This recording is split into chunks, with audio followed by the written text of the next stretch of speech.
Praise the Lord. Therefore, Onyankopon show bebre. Yɛda Nyame ase bebre so ɔde de akyɛ yɛn. Na ɔma yɛ kwan se yɛmpɛnsɛmpɛnsɛ n'asɛm mu. Sa asɛm ya na bekuta yɛn kosi wiase awieyɛ. Kristo ba bɛfa ne ma akɔ. Onyankopon show sɛ ɛnɛ nso so ɔyɛ krado sɛ yɛnsua Nyame asɛm. Nyame nkronkron bɔ mpaeɛ sɛ fa wakwan ne hyɛ ho anuonyam ɛwɔ Yesu Kristo dim ne abɔ mpaeɛ. Hallelujah. Odafo ma wakɔ abaprako so bi odi ba oti ase san dwumadi so. Ni afi akenkan sam efi Marko asɛmpa ti dumienu. Ni chichemu aduonu wɔtwe edikosi eduasa baako. Mark 12:28 to 31. Odafo menti Awurade asɛm. Ɔse commandment a ɛho hia pa. Mmransɛm a ɛho hia pa. Ɔse akyerɛkyerɛfoɔ no baako saa bere na ɔmo bi ne Yesu epem so dendenden fa owusɔre ho. Ebinom enhyɛ da nyini na saa ɔkyerɛkyerɛni nso ɔte ne ɛkwa na ɔte ho sede a Yesu Kristo n'adwuma ebie no a ɔba Yesu nkyɛn ebebisa ne sɛ na mmransɛm no nyinaa mu no deɛ wɔhe na ɛho hia paa. Ɛna Yesu ka kyerɛ ne sɛ ne ɛho hia paa ne sɛ muntie Israel ne ɛho hia paa ne sɛ mobɛdɔ Awurade mo Nyankopɔn na ɔno nko a ɛna mobɛsom no. Na mobɛdɔ no mode mo akoma nyinaa na ɛbɛdɔ no ne mo kra madwene ne mo ahoɔden nyinaa. Na deɛ ɛtɔ mmienu no nso sɛ ɔse ɛno nso so ho hia paa dɔ wo yɔnko sɛ wankasa wo ho. Na ɛno akyi no mmaransɛm biara ɛni hɔ biom. Ampa nso ɔdɔfoɔ obi ntimi nka sɛ medɔ Onyankopɔn wɔ bere a ɔtan ne nua. Bible mpo aka ne saa.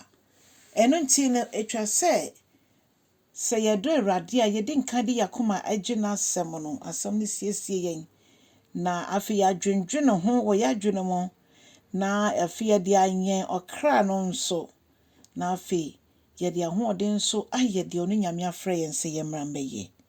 Ɔdɔfoɔ wogye asɛm no wɔ wakoma mu wadwendwene ho wɔ tiri mu wadwene mu afei nso so no wama na anyɛn wo kra ti asɛm no bɛnyɛ yɛ kra na afei deɛ ama yɛ ahoɔden a yɛde bɛdɔ Onyame yie. Na afei ɔde ɛtɔ mmienu no nso ɔse dɔ yɔnko sɛ wo ho.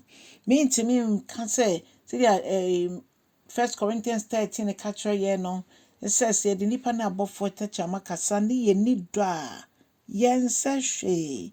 Ɔdɔfoɔ Kristo Yesu yɛ ɔdɔ why ɛno nti ɔdɔ yɛn so much sɛ ɛno nti logya na ahenni nyinaa ne gyapadeɛ nyinaa ɛwɔ soro na ɔbɛfa akwate bia ɛto ne ho so. Ɔdɔfoɔ ne nyinaa ɛyɛ ɔdɔ a ɔde dɔ yɛn. Onyankopɔn hwɛ sɛ yɛbɛdɔ no ne adɔ yɛn yɔnko nso sɛ yɛn kasa yɛho. Nea mempɛ sɛ yɛde bɛyɛ me no ɛma me mfa nyɛ me yɔnko.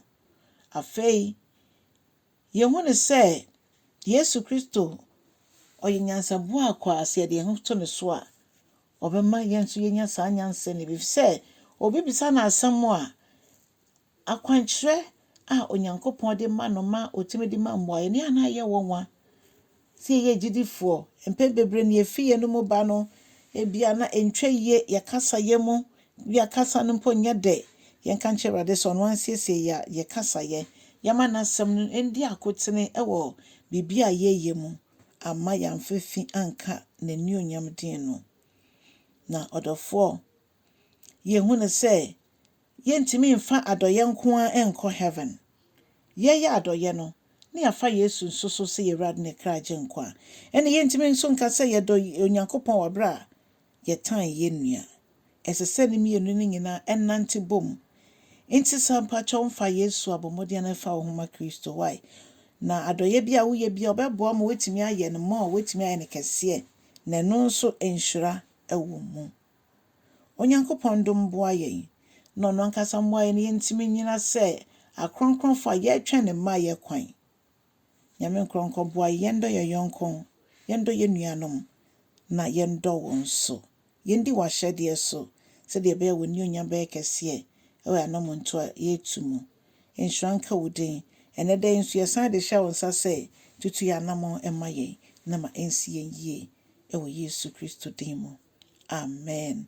Adɔfoɔ nti kyɛ asɛm no why na sɛ wo subscribe nso wayɛ ne saa wa subscribe dada nso a Onyankopɔn nhyira mu nyinaa ɛwɔ Yesu Kristo din mu.